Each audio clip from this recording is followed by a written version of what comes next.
of one of the assistant coaches chasing Caitlin Clark down as she's riling up the crowd.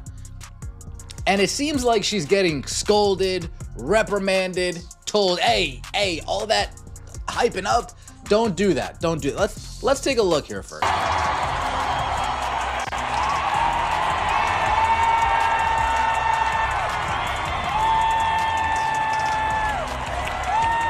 Now here we go. Body language doctor. Body language doctor is out and about.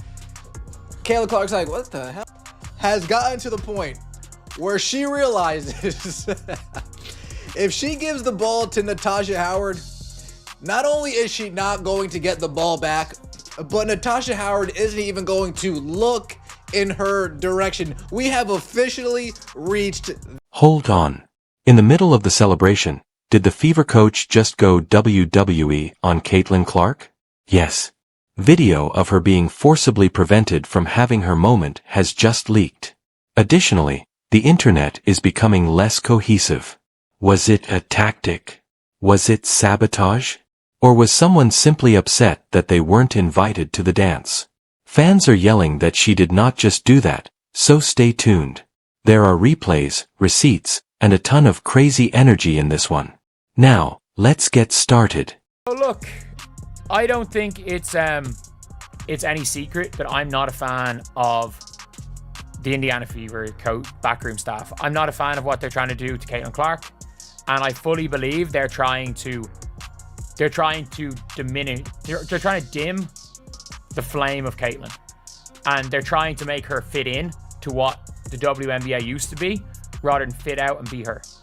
I mean that. Like, that is my opinion, and there's no question. One moment, Caitlin Clark is doing what she does best, lighting up the court, energizing the crowd. And the next, her coach acts as the celebration police, forcibly dragging her back as if she had just attempted to jump a TSA checkpoint with an open water bottle. Caitlin's disbelief, pause, and what in the actual heck just happened? Attitude were all visible on her face. Not anguish, not rage, just the shocking knowledge that, in Indiana, even happiness now has limitations.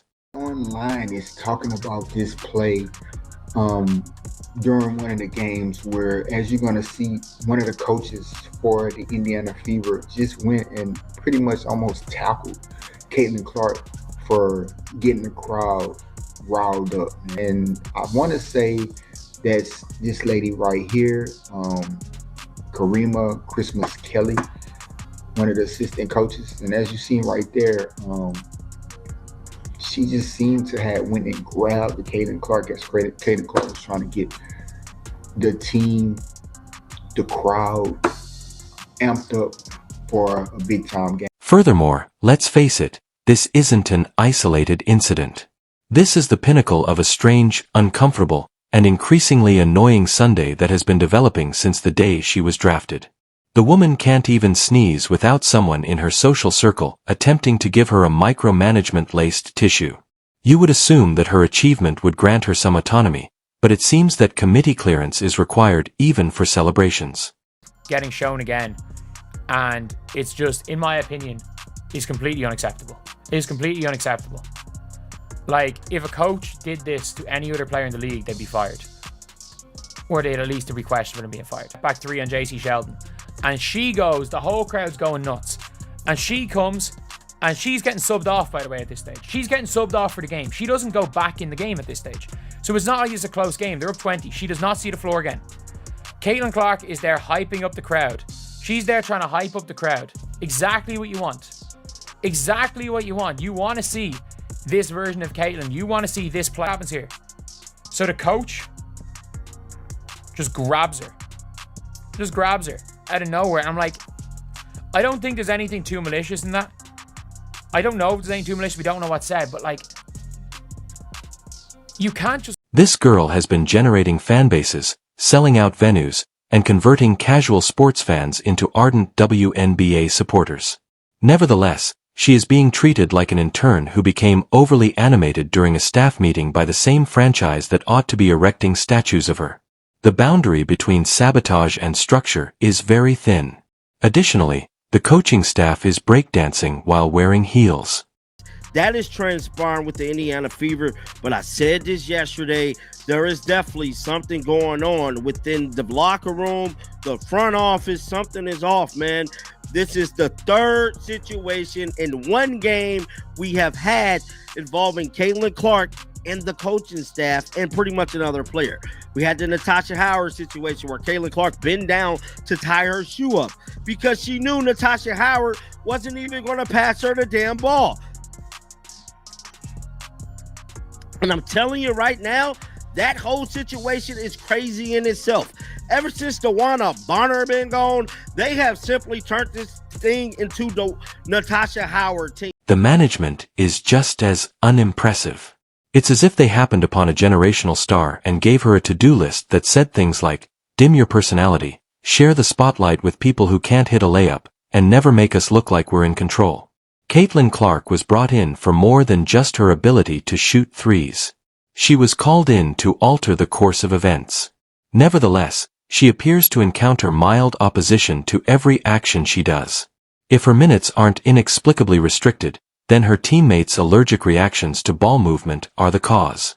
And suddenly, in the middle of the celebration, a coach practically grabbed her as if she were a misbehaving toddler at Disneyland. Come on, there was more than a misunderstanding. That really killed the ambience. Additionally, recall since college, this girl has been enthralling audiences. She has a thing for it. It functions. It gives passion, vigor, and momentum. The hospital staff appears to prefer that she rejoice quietly in a dark room with a librarian applauding softly in the background rather than leaning into it. You would assume that she disregarded etiquette. No, she was shattering ratings records, but obviously that wasn't enough for this coaching staff, who appear to be more concerned with appearances than real basketball victories. Season in the WNBA, Caitlin Clark was 26.5% of all economic activity. As a rookie, merchandise in the league went up 234%. But here was the one that struck me. Before she got there, the Indiana Fever, the valuation of the franchise was $90 million. After playing, 40 games, the valuation of that team now is $340 million. I don't think it's a game you duplicate. There is no second Steph Curry. There is no other player that plays like that. She could be $1 billion athlete. Like, when I see these numbers, I'm like, oh, this is... Let's not pretend that this is about teamwork, discipline, or whatever catchphrase is being used. This is about control, about a coaching and management team that appears to be more scared than motivated by Clark's gravity that it makes me feel insecure. It's being ill-prepared. It's providing. We weren't ready for someone this big, so now we're going to shrink her down to size. It's strange. Tone deaf, that is. And to be honest, you can see it on her face today, which makes it somewhat depressing. There's a glimmer of disbelief, a wordless scream beneath the surface when she's benched, pulled too early, or when her teammates act like she doesn't exist on the wing. She is a professional, a competitor, and a gamer, yet she is human. 2. She is becoming weary of the strange vibe emanating from the bench. The happiness is still there, but it is less intense. The glimmer is still there, but it's winking. Someone will eventually question, why stay? When what's actually taking place is a gradual, agonizing rejection of everything that makes Caitlin Clark, why keep acting as though this is a year of growth? Has been knocked on her ass. She's been knocked on her ass. She's been cheap-shotted. She's been poked in the eye. Everything. They have beat the Connecticut Sun. This is a month ago nearly. The Connecticut Sun beat the crap out of her. Absolutely beat the crap out of each other. But the more time passes, the more evident this becomes. So, let's not even begin discussing the larger agenda. Many powerful individuals are unsure of how to handle a white woman who defies convention in the WNBA. She doesn't fit the typical story. She is not engaging in political activity. She is not inclined to engage in identity conflicts. Her only goals are to win, hoop, and excite the crowd. Because of this, she poses a challenge to those who value well-chosen underdog tales. Additionally, it's beginning to seem like she's being punished for becoming too successful too soon. The problem is that fans are not foolish. They observe it. They can hear the strain. They examined the body language. They are seeing how she is iced out between plays, how she looks when she is removed after heating up, and how she made the now famous coach grab as if she had just attempted to storm Area 51. They also don't accept the justifications. Not anymore. Caitlin Clark is not the issue. The individuals who are unable to deal with Caitlin Clark are the issue. She has consistently been the fire starter, motivated, focused, and unwavering. Although she has drawn more attention to this league in recent months than others have in years, it appears that her out, to put it bluntly, the organization is treating her like a public relations burden rather than the goldmine that she is. Consider the meetings for marketing. Let's control our most well-liked player, everyone. Perhaps prevent her from being amazing. Excellent strategy. Body had put on there, has this coach been reprimanded, suspended, fired? This is really terrible behavior. What is happening behind the scenes? If the WNBA wants to do an investigation, they might want to look into the Fever staff treatment of Caitlin Clark. And you see right here, women are equal, correct? We all know the story. This would be if there was a male coach, why the double standard? Fire her. Coach's posture is interesting. I remember seeing it live and thought it was weird. There's only so much strange energy sabotage and career throttling a person can take before they decide they've had enough. So don't be shocked if one day Clark walks in, looks around, and says, "Nope, I'm good." This is if the Fever continues to push in this route. And half the league will be ready for her with open arms and improved coaching as soon as she does. This goes beyond a simple coaching error. It's a masterclass in generational talent mishandling. From the beginning, she has had challenges. Nike postponed her shoe as if it were an unfunded Kickstarter campaign. The league has taken a while to shield her from public criticism and cheap shots. Moreover, even her own team now appears to be more concerned with silencing her than releasing her. And that celebratory grip was more than just a physical one, it was a metaphor for everything she had gone through since taking on the role of league spokesperson. Fans are, therefore, irritated. Both physically and figuratively, they're witnessing their favorite athlete being restrained. Additionally, they are fed up with being encouraged to have faith in the process when it appears to be so flawed. Building a brand around a generational star and then pretending to be her summer camp babysitter is not an option. Already enough. No one is giving you a chance, and it's not fun no more. Angel Reese fans no longer making it fun. They've been very draining and exhausting. The Caitlin Clark haters is no longer making it fun. They draining and exhausting. Your fans, some of the CC fans are no longer making it fun. They are draining and exhausting.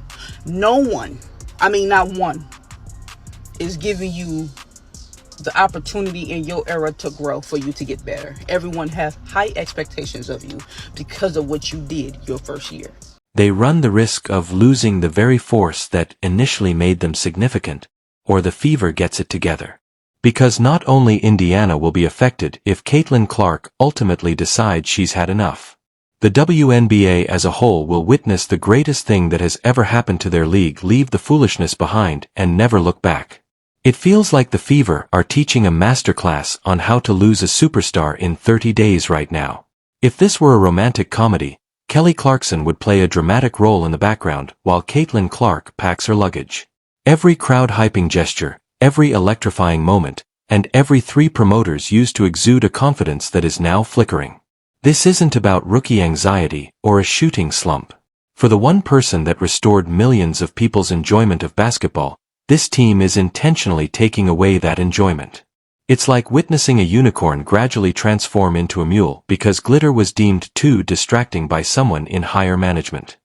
Getting basically wrecked. This is one of the worst decisions that I have ever seen any league engage in. Caitlin Clark is the biggest draw for a team sport in my life relative to the audience that would be fans of the sport without her. Bigger than Michael Jordan was for the NBA, bigger than any NFL star has ever been. All of those sports were very popular before those athletes got there. Caitlin Clark is the golden goose. Every game she is dropping golden eggs, and they are trying to strangle the golden goose to death. It's one of the dumbest.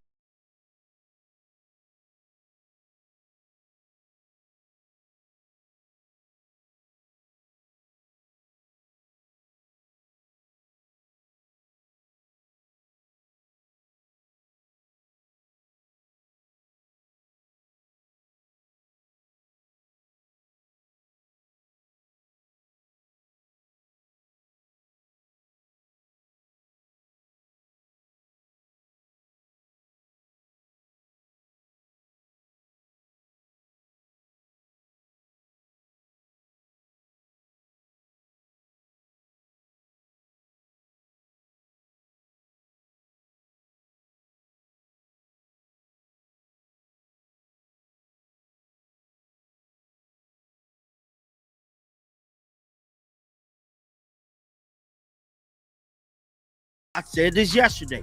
I'm all for the veteran players. But at the end of the day, did we all forget that this is Caitlin's team? Like, did y'all just throw that whole situation out the window? Number 1 draft pick, rookie of the year, breaking all the damn records like they're scratch-offs? Bruh, what is we doing here, dog? I mean, Stevie Wonder could see that they tripping, man, at this point in time. I mean, I want to see the Caitlin we seen at Iowa. What happened to the Iowa CC? The greatness. I mean, bruh, we haven't seen the Logo 3 in a month.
Caitlin Clark, this is for Caitlin. If you're not Caitlin, keep it pushing. Okay, this is for Caitlin only.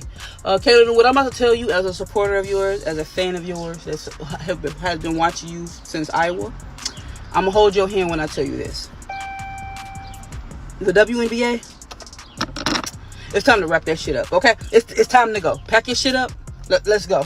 I don't want this for you no more. Okay, I've been here. I don't want this for you no more. It's too much. Too much expectation. It's all about race. It's too biased. Everybody